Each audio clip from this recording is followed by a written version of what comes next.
वस्त्रहरणे वस्त्रे वस्त्रहरणे वस्त्रे कैसी झाली माऊली ये हो विठ्ठल माझे माऊली ये हो विठ्ठल माझे माऊली वस्त्रहरणे वस्त्रे वस्त्रहरणे वस्त्रे कैसी झाली माऊली ये हो विठ्ठल माझे माऊली ये हो विठ्ठल माझे माऊली कौरवी पांचाळी सभे माझी आणली वस्त्रहरणे वस्त्रे कैसी झाली माऊली. जेव्हा द्रौपदीचं वस्त्रहरण चाललेलं होतं तेव्हा ते वस्त्र पुरवत हे नवल नाही, जगाचा मालकच काय झाला होता, वस्त्र झाला होता, वस्त्र. आणि म्हणून भगवान परमात्म्याने भक्ता करता वेगवेगळे अवतार घेतले. आपण आतापर्यंत अनेक अवतारांची कथा पाहिली. आता आपल्याला राम माहिती आहे, कृष्ण माहिती आहे, पण हरी माहिती नाही. कोण आहे हा हरी? तर त्या हरी अवताराचीच कथा आता आपल्याला श्रवण करायची आहे. हरी अवतारामध्ये भगवान कृष्ण परमात्म्याने, विष्णू परमात्म्याने काय कारण करून अवतार घेतला आणि कोणाचं रक्षण केलं त्याचंही चिंतन आपल्याला आता करायचंय. म्हणून सर्वांनी लक्ष देऊन कथा श्रवण करा. कालपर्यंत आपण पाहिलं की भगवान परमात्म्याने भक्त प्रल्हादाचं रक्षण केलं आणि नरसिंह अवतार संपुष्टात आला. त्यानंतर भगवान परमात्मा परीक्षिती राजा हरी अवताराची कथा सांगा म्हणून प्रश्न करतो. तेव्हा शुकदेव भगवान सांगतायत, राजज्ञा ऐक. आसीद गिरिवरो राजन् श्रीकूट इति विश्रुतः क्षुरोदेनाव्रत श्रीमान् योजनायुतमुच्छ्रितः. अनेक योजने दूर असणारा, लांब असणारा त्रिकुट नावाचा पर्वत. थोडा आवाज द्या. या त्रिकुट नावाच्या पर्वतावरती भगवान गजेंद्र नावाचा हत्ती वास करत होता आणि तो तिथल्या पर्वताचा राजा होता. आणि राजा असल्यामुळे त्याच्याकडे भरपूर काही ऐश्वर्य होतं, पत्नी पौत्नी संपन्न भारी सगळं काही भरपूर होतं. परंतु एके दिवशी तो 3 प्रकारचे टोक त्याच्या त्या पर्वताला होते. एक टोक होतं सोन्याचं, एक टोक होतं चांदीचं आणि एक टोक होतं लोखंडाचं. आणि तिन्ही शिखरांच्या तेजाने समुद्र, दिशा या सगळ्या ठिकाणी झगमगाट पसरायचा. सगळं काही भरपूर असा आनंदी ऐश्वर्य जीवन जगणारा तो स्वयंभू मनूच्या वंशात जन्माला आलेला स्वारोचिष नावाचा मनू.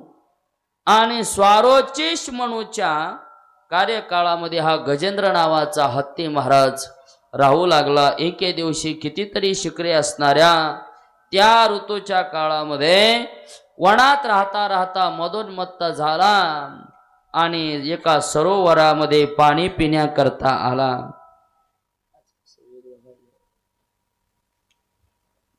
पाणी पिण्याकरता आल्यानंतर पाणी पिऊ लागला. पाणी पिलंच नाही तर त्याने ते सोंडेनं पाणी घेतलं आणि आपल्या मुलांच्या, आपल्या पत्नीच्या अंगावरती तो टाकू लागला. आणि काय असतं आपल्याकडे मराठीत म्हण आहे, अति तेथे काय होते, माती मातीच होत असते. त्याच्याकरता अति गोष्ट कुठलीही चांगली नाही. बघा त्याच्याकडे अति ऐश्वर्य आलं, अति संपत्ती आली, म्हणून तर महाराज त्याची बुद्धी भरकटली. पर्वताच्या जंगलामध्ये अनेक हत्तींसह राहणारा गजेंद्र काट्या कुट्यांनी भरलेले बांबूचे, वेळूचे झाड मोडत मोडत येऊ लागला. छोटे छोटे प्राणी, पक्षी, पशु त्यांना मारत मारत पीडा देत देत येऊ लागला. आणि गजेंद्राचा एवढा दबदबा होता की त्या वनातल्या लांडगे, डुकरे, रेडे, अस्वल, साळी, वानर, माकड, हरण, ससे हे सगळे कुणाच्या परवानगीनं वागायचे. इकडे इकडे इकडे लक्ष द्या. कोणाच्या परवानगीने?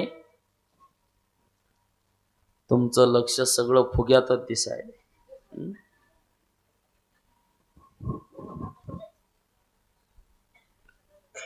बांध रे बाबा.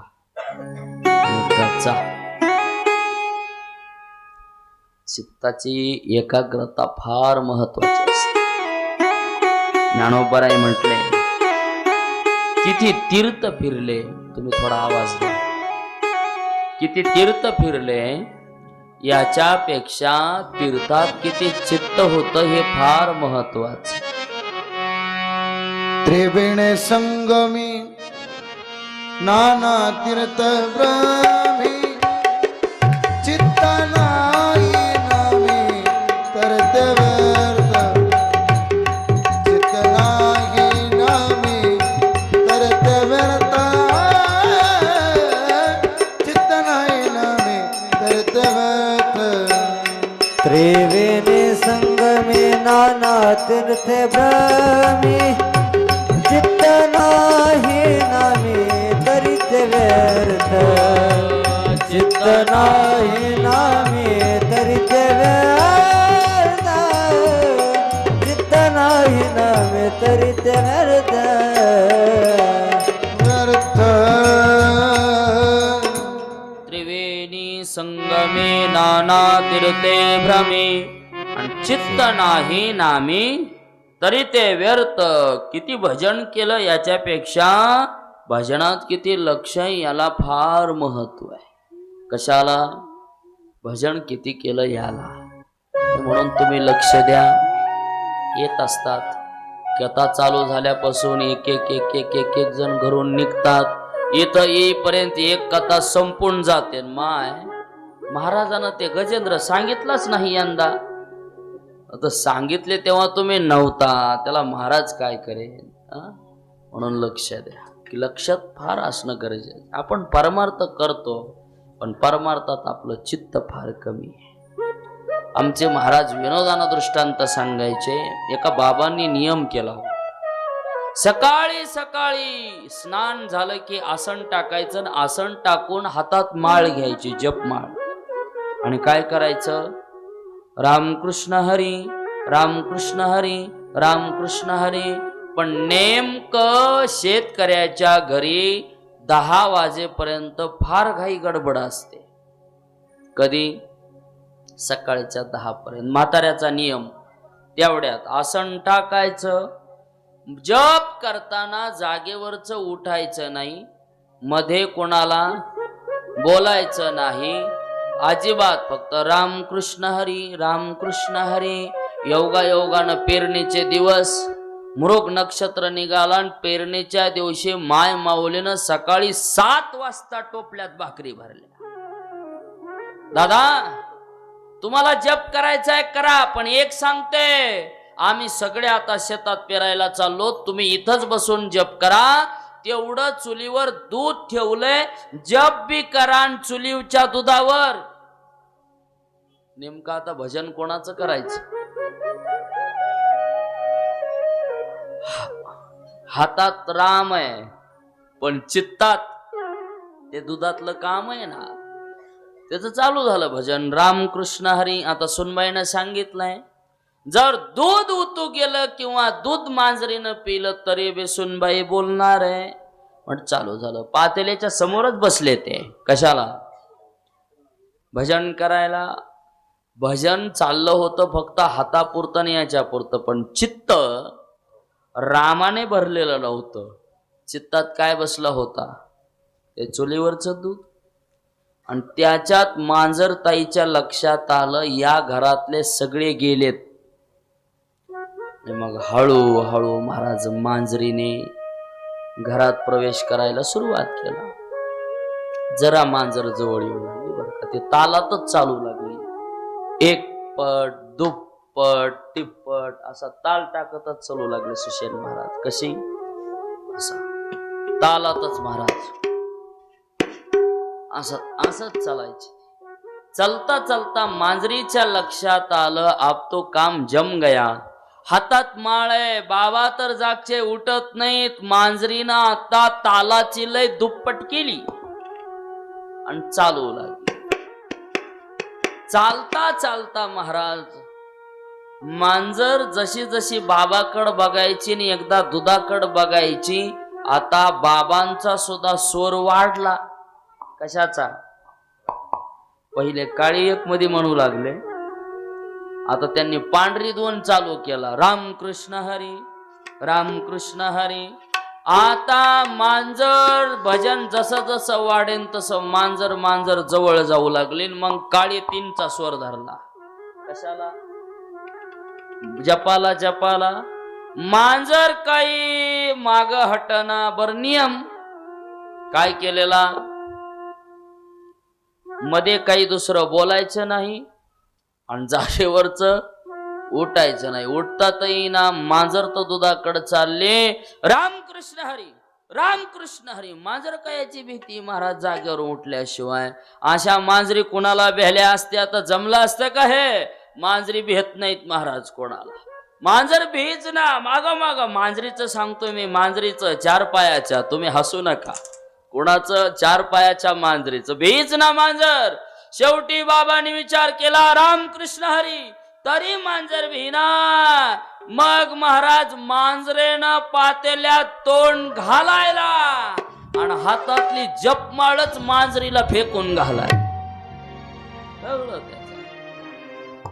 भजन किती केलंय याच्यापेक्षा त्या भजनात तुमचं प्रेम किती आहे याला महत्व आहे. म्हणून थोडा आवाज द्या अजून. आणि मग माझा आवाज बसलाय ते बरोबर आहे. माईक सिस्टीम वाले चांगलेच बिचारे, पण ते बोलून बोलून ताण आला की मग आवाज कमी आल्यासारखा वाटतो. म्हणून तुम्ही काय करत जातो, जसं जसं आवाज बसन तस तसा थोडा थोडा वाढवीत राहा. 6 वाजेपर्यंत सगळा वाढवा. काय चालू होतं आपलं कुठपर्यंत? चित्त त्या फुग्यामुळं गेलं ते. गजेंद्र नावाचा हत्ती आहे, मदोन्मत्त झालेला आहे. वनातले सगळे लोक महाराज त्याच्या मर्जीनं वागायचे, त्याची सत्ता चालायची. तोही त्याची सत्ता एवढी अति करायचा, एवढी अति करायचा. आपण या मुद्द्यावरून आलो होतो. गजेंद्राचं पतन झालं का झालं तर त्यानं आती केलं होतं. काय केलं होतं? आती. म्हणून जिथे आती असते तिथे माती असते. म्हणून तुमच्याकडे काहीही आती नसलं पाहिजे. जेवण जरी करायचं झालं तरी आती करू नका की कथेत बसल्या बसल्या झोप लागेल. मग थोडं करा. ज्ञानोबाराय म्हणतात आमच्या माऊलींनी गोड बोललंय हो. बोलायचं झालं तरी मोजकं बोला. चालताना सुद्धा असं चाला की कोण माणूस आलंय कधी निघून गेलं हे कळालं नाही पाहिजे. काही माणसं चालायला लागले म्हणजे रेल्वे आल्यासारखी हादरत आहे. चालताना मधुर चाला, बोलताना मधुर बोला, जेवताना मधुर जेवण करा. ऐका ना, युक्त आहार विहार नियम इंद्रियासे सार. कसं कसं असावं? जेवताना ही कमी जेवा, बोलताना कमी बोला, झोपताना सुद्धा कमी झोप घ्या, हसताना सुद्धा कमी हसा. आती हसा तर सगळं गाव म्हणेल त्याला काय लागलंय, वेड वेड लागलंय. आणि रडताना सुद्धा कमी रडा. जर कधीही रडायला लागलात, सतत रडणाऱ्या माणसाचं नाव बायाने काय ठेवलेलं आहे माहितीये तुम्हाला? जे सतत रडते त्या बाईला बाया म्हणत असत्यात. हिच्यातन कैकईत काही बदलच नाही. कुणाच्यात? कैकई मध्ये. म्हणजे सगळ्या गोष्टी आती नसल्या पाहिजे. देवाने तुम्हाला संपत्ती द्यावी, ऐश्वर्यही द्यावं, पण ते तुमच्या गरजेपेक्षा अति नसलं पाहिजे. जर तुमच्याकडे अति संपत्ती आली तर बुद्धी भरकटल्याशिवाय राहणार नाही. तुकोबाराय म्हटले, देवा बरं झालं रे देवा, बायको चांगली दिली असतीस तर भजनच केलं नसतं मी. काय म्हटले तुकोबाराय? जर पत्नी गुणवंती दिली असतीस, सुंदर दिली असतीस, गोड बोलणारी दिली असतीस तर पांडुरंगा मी भजन केलं नसतं. बरं झालं देवा, बायको कशी दिली आहे तू मला, कर्कशा दिली आहे. बरे झाले देवा.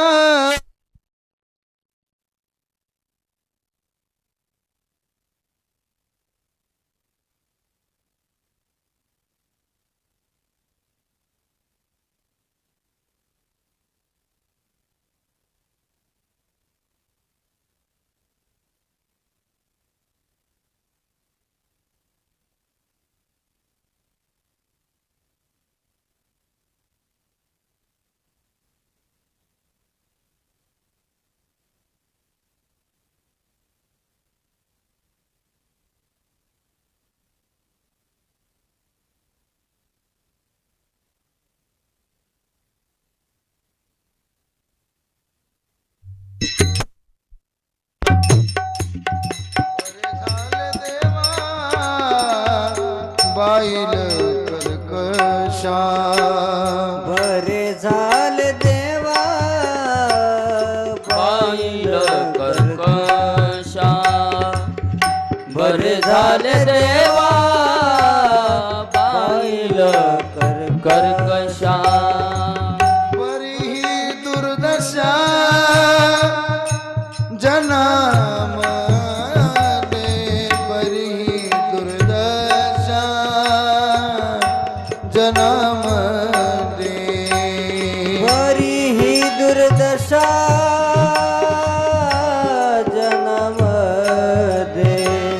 बरी ही दुर्दशा जन्म दे. अनुताप तुझे राहिले चिंतन. अनुताप तुझे राहिले चिंतन. अनुताप तुझे राहिले चिंतन. अनुताप तुझे राहिले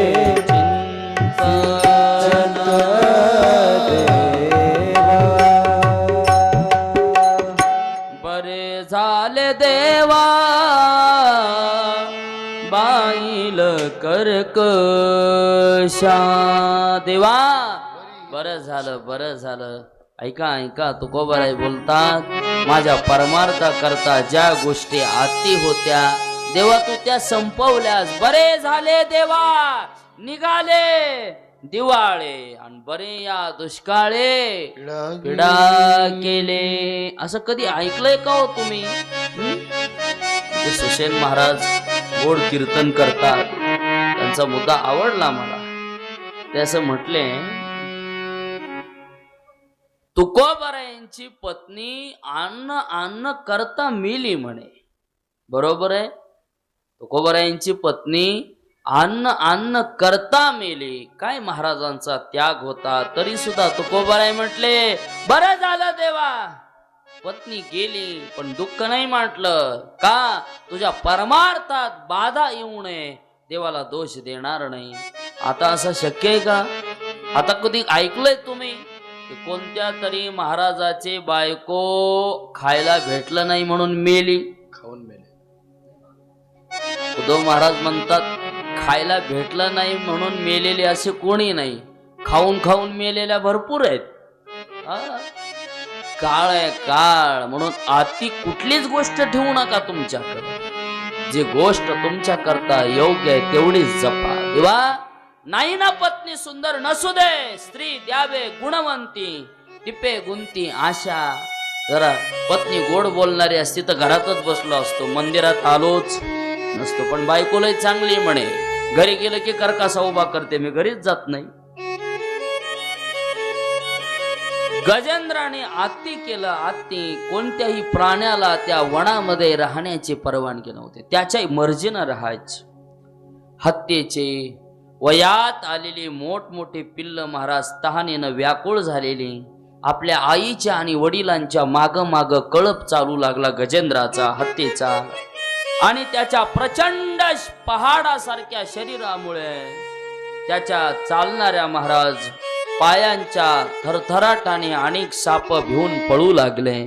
एवढंच काय तर त्याचं वर्णन केलं. त्याच्या कळपाला अतिशय तहान लागली होती म्हणून तो लगबगेनं सरोवरामध्ये आला. आणि सरोवरामध्ये आल्यानंतर त्याने काय केलं महाराज, निर्मळ पाणी अगोदर पिलं. काय केलं, अगोदर तहान लागली होती म्हणून अगोदर तिथलंच पाणी पिला. आता तहान लागल्यानंतर निघून जावं. पण माणसाचं असंच आहे, भूक पोटात असली की आळणी भाजी सुद्धा चांगली लागते बर का, पण कधीपर्यंत, भूक भूक भागेपर्यंत. माय माऊल्या हुशार असतात. जेवण झालं त्यानं शेवटाच्या टायमाला घराने सांगायचं चालू की तेव्हा हा भरलं ना, आता पोट भरलं की मग हे तिखटच झाले, मग हे आळणीच झाले, हे जरा खरटच झाले. हे पोट भरल्यावर असत. जोपर्यंत माणसाच्या पोटात भूक आहे तोपर्यंत त्याला चव कळत, त्याला फक्त आधी भरायचं असत. गजेंद्राने अगोदर पाणी पिलं आणि पाणी पिल्यानंतर महाराज आता पोट भरलं. आता सोंडेनं पाणी घेऊ लागला. सोंडेत